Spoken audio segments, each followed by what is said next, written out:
নমস্কার।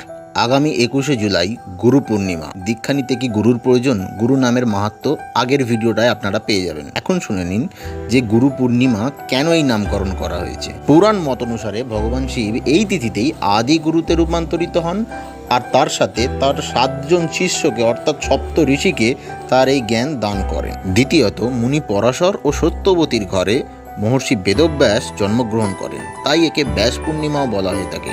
প্রাচীন আর্য সমাজ থেকে গুরু শিষ্য পরম্পরাকে সম্মানিত করতে গুরু পূর্ণিমার পুরো একটি দিনকে উৎসর্গীকৃত করা হয়েছে।